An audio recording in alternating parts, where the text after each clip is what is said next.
Happy Set 3 release weekend! And to celebrate it, we're finishing off the review by going over the two most impactful colors of the set, green and blue. But of course, to get it out of the way, all of the vanilla spirits get a 1 star, except for Sheeply, which is a 1 cost 1 reduction spirit for green. And for that reason, it gets 3 stars. Admittedly, I don't know if green aggro is still going to be a thing, but if it is, Sheeply will be part of that deck. Alright, it's finally time to talk about some good cards. We will start with green, with Forest Guardian Alron.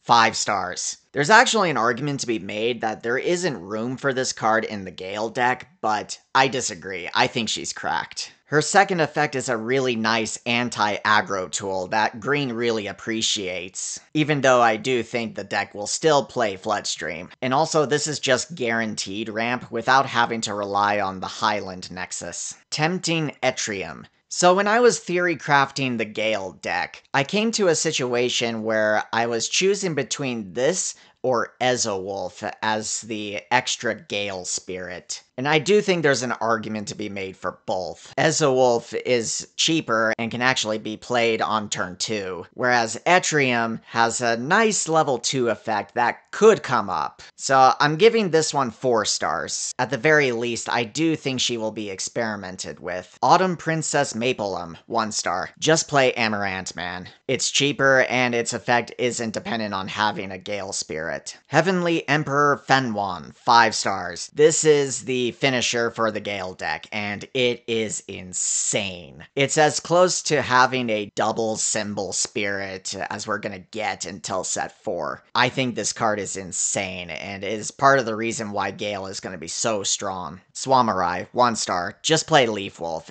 Leaf Wolf has better stats, and is not reliant on you having a Gale spirit. Totem Owl, 1 star. Unfortunately, I don't think this Gale spirit makes the cut in the Gale deck. Black Huntsman Schottenjäger, 5 stars. This will be a staple in the Gale deck. Aside from it having Gale 2 and ramping off of the Nexus, it's also a 6 cost, which means it avoids Floodstream. Archduke King Taurus, 1 star. Apologies to the OG green X-Rare, which has now been demoted to a regular rare, but it's all Gale from here. Wind Tiger Tigward, 1 star. Unfortunately, I don't think there's enough room for this card. I don't think it's all bad per se. Having Swift on a Gale spirit is kind of interesting. I just think you play other cards over this, like Swift Owl. Radiant Rainbow Wing Jewel Bug Epsilon, 1 star. In my opinion, OG Tokiwa is just a better version of this card, but more importantly, the Gale deck already has expensive spirits like Fengwan, like Jaeger, that you don't want any more expensive spirits like this in the deck. And Pilgrim, 1 star. This card is trash. Unfortunately for this Pilgrim,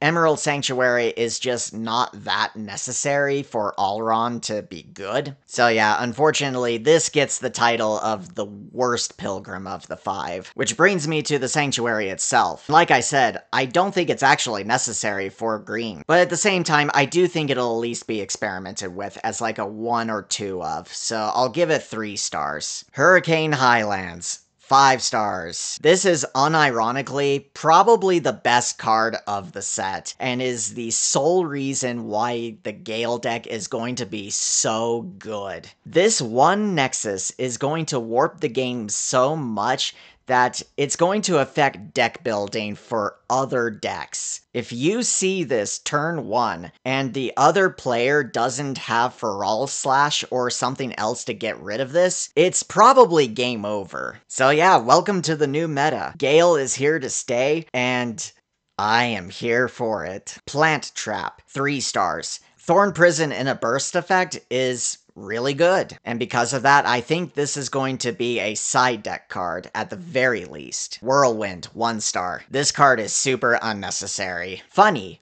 but unnecessary. Forest Charge, 1 star. Notably, Jaeger is a Blade Beast, but I don't think Gale wants a card like this. If you successfully get Jaeger to destroy a spirit in battle, you're already winning the game. Ghost Mantis, 1 star. This is a good card for the Insectoid Carapace deck, but I don't think this is good enough to carry it to any sort of playability. But it is something to look out for in the future. Air Commodore Green, 4 stars. Remember how I said that Ezewolf will probably see play in the Gale deck? Well, scratch that.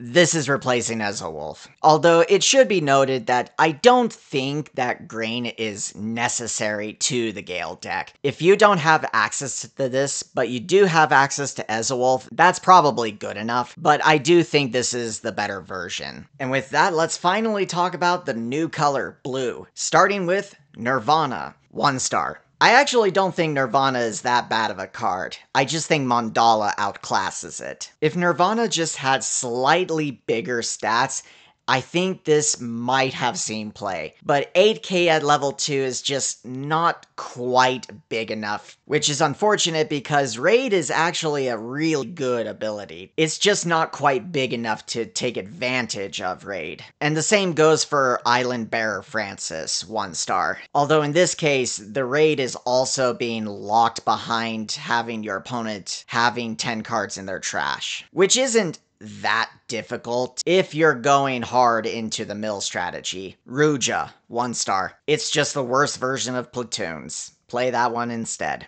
Giant Captain Jason, 1 star. You'll notice a theme that there's only going to be a select number of Crush Spirits that are actually going to be played, and this is not one of them. Basically, the spirits have to do more than just have Crush. They might as well be vanilla spirits. Fort Golem. Actually a decent card, but it's a 1 star. And it's only a 1 star because there's another blue card that outclasses this one. Bronze Golem, 1 star. It's just the worst version of Emerald Man. Rammer Golem actually has a really good effect, but it does require quite a bit of setup. And for that reason, I'm not entirely sure if this will see success. But I am going to choose to believe, so I will give it 3 stars for, at the very least, seeing experimentation, because destroying cost 4 spirits is so good. If one day there is a blue Nexus that has the ability to exhaust itself, then I could see this seeing a lot of play. So keep an eye on it. Battle Beast Bull Top Dog, 1 star. As much as blue would appreciate the core ramp,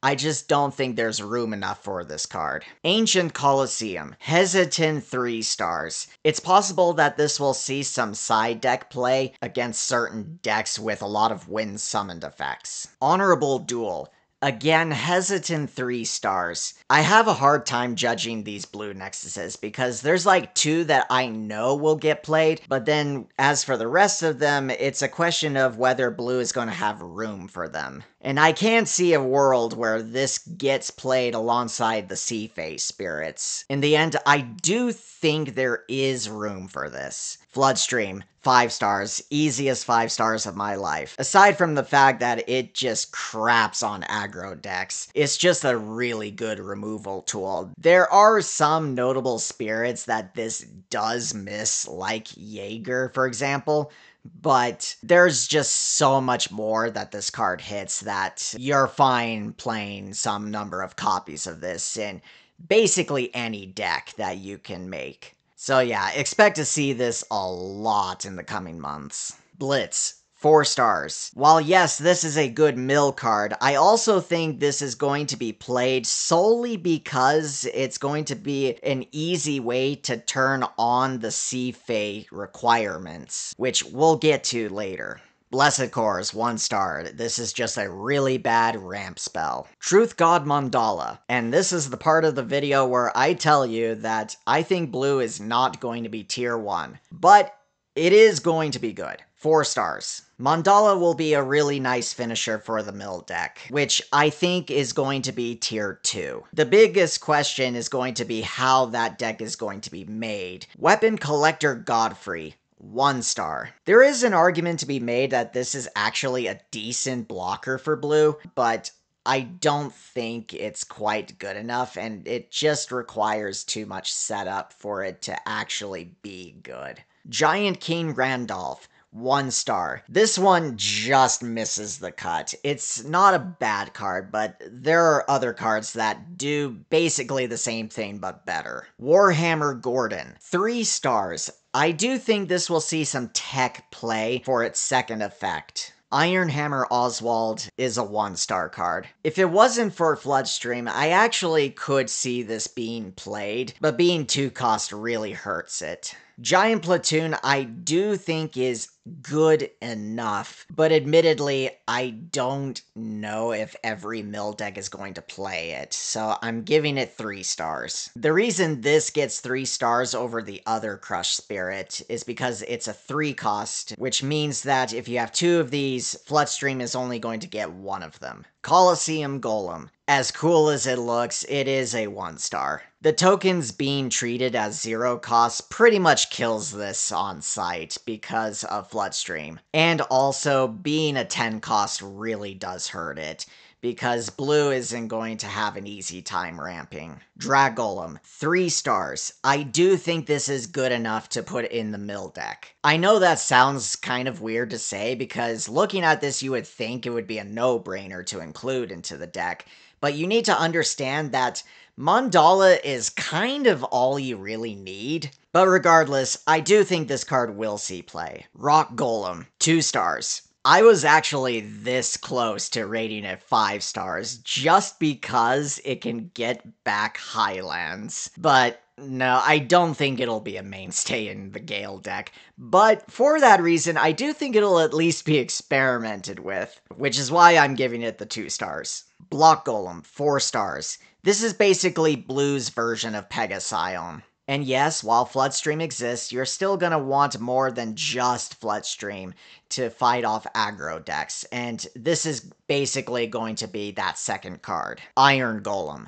Hesitant 1 star. With Highland being such an important nexus for the Gale strategy, there is a world where I could see this being teched into the deck, but I don't think it's good enough for that. Mermaid Princess Lyrica, 5 stars. This card is crazy. I cannot believe this is not locked into blue Nexuses. Good thing Depths is banned, right? Anyway, this is basically a staple for all blue decks going forward. She's also the sole reason why the Red Nexus Victory Oath might actually see play in the coming meta. This is one of those cards to always keep in mind in the future when expensive Nexuses get released. Ocean Knight Allegro and Sea Lancer Sabito. I'm giving both of them 4 stars. I think these 2 cards are crazy and is part of the reason why blue will actually be playable. Allegro especially is so insane that as a white control player, it makes me really sad that blue has a really good answer for Enterprise. And Allegro is the reason why Blitz will be played, because you want to be able to get to that 10 card threshold so that you can get this effect off as soon as possible. Golem Constructor, 1 star. As cool as golems are, the deck isn't going to be good. Sorry. Deep Sea Fanatic, 1 star. If Depths wasn't banned, this might have actually seen play. And now for the real reason why blue is actually playable. Cthulhu Shark, 5 stars. This card is crazy and is going to be included in every single blue deck going forward. It's also the reason why I'm so willing to give Allegro the 4-star treatment, because Shark is going to help in getting to that 10 card threshold. Also, be prepared to see people use Impaler Forest in order to reuse Shark and Mandala. It's going to be super annoying, and I am not looking forward to it. Sea Emperor Courant Marin, 1 star. Really funny vanilla support, but it's obviously not good. Bokruga, 1 star. If Floodstream wasn't a card, there may have been a funny deck revolving around this card, but even then, I don't think it would be good. Sanzor, 1 star. Even with the existence of Star Blessed Draw and Strong Draw, I don't think this is good enough to see play. Galadbolg, 1 star. If the level 2 only required 2 cores, then I could maybe see this being experimented with, but as is, it's too expensive. Explosive Giant Douglas, 1 star. Blue already has Strong Draw. It doesn't really need another effect like this. Is also expensive. Whirlpool Straight. 3 stars. It is the one and only burst Nexus as of now. And for that reason, I think this is going to see a lot of experimentation. Seabed Lighthouse. 4 stars. This is a staple blue Nexus. It just stops a lot of tech cards being played in decks. And it can also stop Ice Shield if they play it from the hand, which is nice. For many reasons, this is going to be a very annoying card to deal with. Enchained Arena, 4 stars. This is the other staple blue Nexus. Part of the reason is the second effect is actually pretty good. Having to pay a core in order to attack with early game spirits is just so annoying, especially for aggro decks. The other reason is it combos well with Shark. With both of these effects together, I do think this will be a staple in blue decks. Rock Pillar Aquapolis, 1 star. I admit that giving 2k to Crush Spirits is pretty nice, actually, but I don't think it's good enough to see play over the other blue Nexuses. Strong Draw, 5 stars. This card is going to be an absolute staple in all blue decks, but I also think Strong Draw is going to see play in the Gale deck, just as a way to get to Highlands faster. Break Burst. 4 stars. If I were rating 2 different cards that each had one of these effects, I would probably rate both of them 1 star. But since these effects are on a single card, I think that actually makes this card really good. It can be a removal, or it can be a mill card to help get Allegro online. And for that reason, I think this will see a lot of play. Magic Wrench. Interestingly, 1 star. You'd think a card like this would be a staple in Mill, but I actually don't think it's good enough. The Mill deck is already going to play Blitz, and I don't think the Mill deck wants to play basically 4 more copies of Blitz, just because they actually do want to have bodies on the board. But maybe I'm tripping on this. Muscle Charge, 1 star. Way too expensive for an effect that's just not good. And with that, we've rated all of the cards for Aquatic Invaders. In my opinion, green was the biggest winner of this set, even over the new color blue. Highlands is such an insane Nexus that it is going to be a big reason for why Gale is going to be one of the best decks in the format. I do think blue will have a strong start. Maybe not as strong as some people would have liked. I don't think it's going to be tier 1, but I do think it'll be a solid tier 2 deck, and it will have its place in the meta as either a mill deck or a control deck. And I'm really curious to see which one will come out as being the best blue deck. If you enjoyed this video, hit that like button and subscribe for more Battle Spirits Saga content. Until next time, laters.